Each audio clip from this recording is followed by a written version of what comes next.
បាទអរគុណបងប្អូនបាទថ្ងៃនេះជួបនៅជាមួយបាទជាមួយសមុទ្រผมពីដើមមកនៅខាងស្តាប់នៅបុកខេត្តកំពតបាទគាត់ជាមួយចាស់ដែរទេបងប្អូនបាទគាត់ជាមួយចាស់ទេអញ្ចឹងគាត់ធ្វើលុយឲ្យមកគ្រប់មកគាត់មានការប្រថុយបាទខ្លាចកំដៅទេបាទគាត់ថារ៉ាំអូនសាននេះរឿងយូរបាទមករយៈនេះពុកម៉ែបងប្អូនដឹងហើយថាសេវាកម្មអីក៏រឿងយឺតដែរបងប្អូនបាទរឿងយឺតដែរ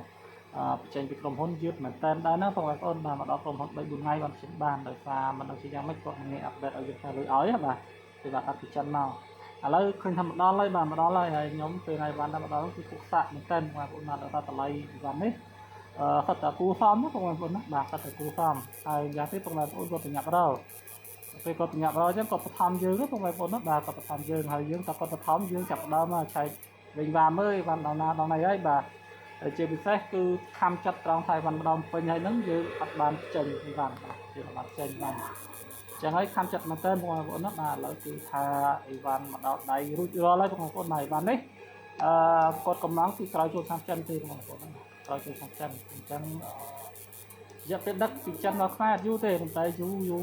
នៅពេញចឹងហ្នឹងបងប្អូនណាបាទគាត់មិនងាយអាប់ដេតឲ្យយើងគឺលុយឲ្យនឹងមិនបាទនឹងមិនទេពេលណាលឿនមែនតើបងប្អូនណាបាទលឿនមែនតើថ្ងៃអាប់ដេតដែរតែពេលណាយឺតពីថ្ងៃ3ថ្ងៃបានអាប់ដេតអញ្ចឹងគឺខាត់ពេលយើងណាបងប្អូនបាទ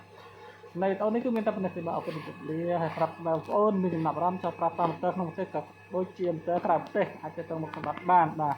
តាមលេខទូរស័ព្ទ0 9 កត់26 76 08 0 9 6 81 9 កត់1 តកែ1មាន Telegram ផងដែរណាបងប្អូនបាទអរគុណជម្រាបលា